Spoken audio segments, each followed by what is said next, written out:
Tyler was correct in saying that Playboi Carti's latest album has a whole different vibe. Just a few months after its release, music officially sold over 1 million units in the United States, earning RIA Platinum certification. In an era where streaming counts as sales and attention spans can be shorter than a 15-second TikTok, this accomplishment means more than just numbers. It shows that Carti's artistic vision, marked by minimalist lyrics, unconventional song structures, and a mix of punk and trap influences, strikes a chord with many listeners. Welcome to Celebrity Cookies, where the tea is always hot and the stories come with sprinkles of surprise. Make sure to subscribe, leave a comment with your take on the story. Carti's path to this achievement has been anything but ordinary. Hailing from Louisiana, and having spent some time in Atlanta, he first caught attention in underground circles with his self-titled mixtape in 2017.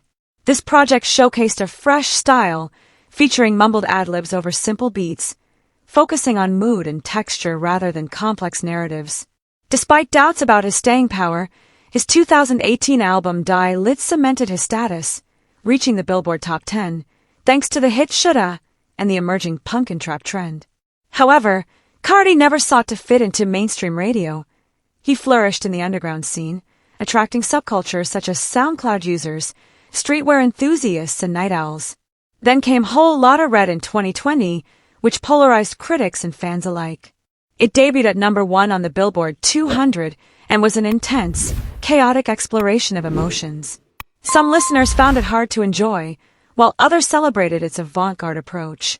Tracks like Beano and Stop Breathing showcased Carti's sharp ad-libs and distorted sounds, reminiscent of punk rock played at high volume. The mixed responses to the album underscored two main points. Carti was unafraid to push boundaries, and he had a loyal fanbase that kept paying attention, even if they were skeptical. During the pandemic lockdowns and social unrest, he took a step back to create music without the leaks and chaos that surrounded Whole Lotta Red. When he finally announced music, it felt like a major event, with minimal teasers on Instagram and a viral snippet of Vamp Anthem played at a DJ set, followed by a straightforward release date. There were no immediate deluxe editions or multiple track lists, just a clear, cohesive vision. On its release day, fans eagerly tuned in. Music debuted in the top 5 on Billboard and quickly racked up hundreds of millions of streams. What initially seemed like a success in a streaming-driven market rapidly evolved into a certified phenomenon.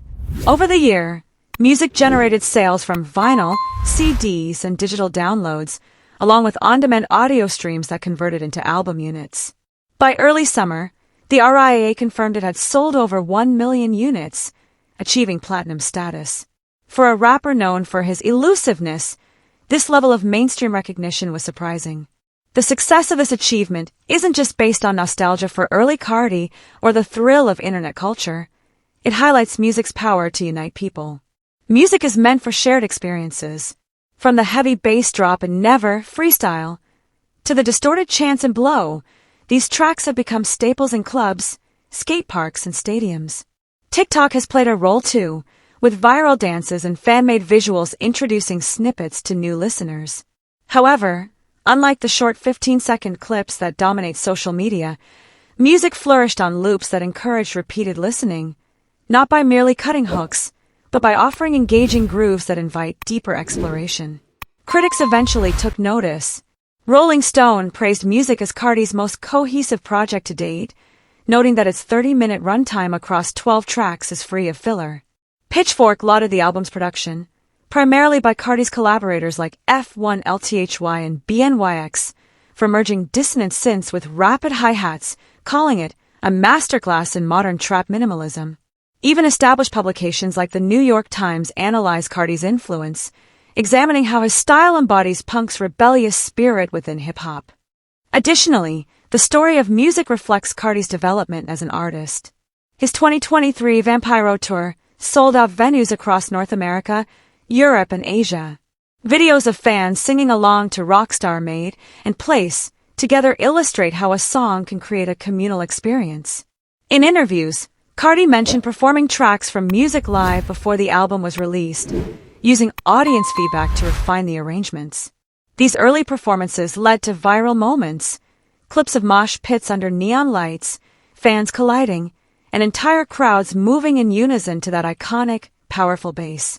With its platinum status, broader questions about Carti's legacy emerge. In an industry filled with auto-tuned singers and lyricists focused on clever wordplay, Carti's success challenges conventional standards. He rarely raps explicitly about wealth or status, and seldom delivers traditional pop choruses. Instead, he offers a distinctive sonic identity marked by a bold, carefree style. His influence is already apparent in up-and-coming artists who mimic his fragmented flows and ad-lib-heavy approach. However, while many imitate, Carti innovates. He consistently evolves his sound, incorporating baby cries and vamp anthem, changing his vocal pitch and splash, or using choral samples in Resurrection. Analyzing the album's structure reveals how Carti manages expectations. While Die Lit felt expansive and Whole Lotta Red was unpredictable, music finds a middle ground between the familiar and the surprising. The opening tracks immerse listeners in a realm of trap confidence, featuring echoing vocal snippets, deep 808 bass, and Carti's signature greeting, "What's up, Playboy?" As the album unfolds, it explores darker themes. Songs like Black Hole and Reflection adopt a more introspective vibe, with slower tempos conveying a sense of vulnerability.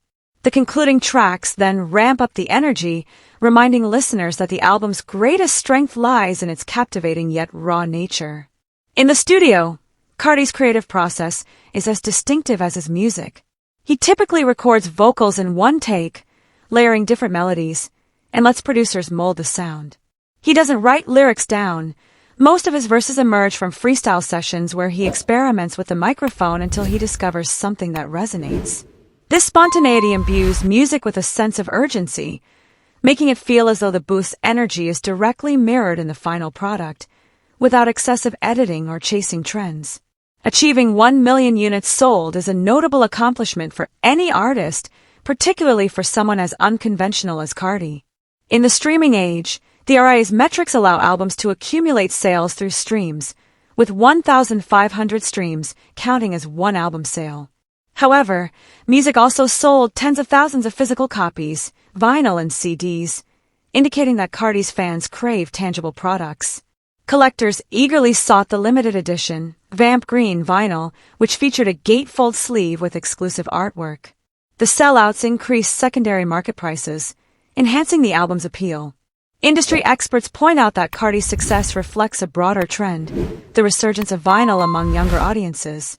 While many artists see minimal vinyl sales, Carti's numbers rival those of established rock icons. His album sold over 80,000 vinyl copies in its first week, debuting at number 1 on the vinyl albums chart. This combination of digital success and physical appeal is a rare feat, demonstrating that an album can feel both contemporary and nostalgically tangible. This duality is also evident in Carti's branding. He launched music alongside a merchandise line featuring distressed denim jackets, neon hoodies, and enamel pins of his signature Vamp logos. Each item sold out within hours, highlighting the strength of his identity beyond music. Fans at live shows embraced sidewalk club-inspired fashion, oversized coats, layered jewelry, tinted glasses, transforming concert venues into vibrant runways. Carti's team effectively leveraged the synergy between music, style, and spectacle, ensuring that music was not merely an album release, but a significant cultural event. Even after reaching platinum status, Carti shows no signs of slowing down. He has hinted at future projects, including a rumored Music Volume 2 and a possible foray into visual art. His collaborators have also gained prominence. Producers like F1LTHY are now in high demand among emerging trap artists, while visual artist Bradley J. Martin's album cover style is influencing hip-hop packaging. Mainstream artists have recognized Carti in interviews, praising his courage to break away from traditional conventions. From a financial standpoint, achieving platinum opens up new opportunities. Licensing deals for film, television, and video games become viable, and advertisers looking to connect with youth culture see Carti as an influential figure. His music appears in skate videos, streetwear promotions, and social media ads, further solidifying the album's widespread reach.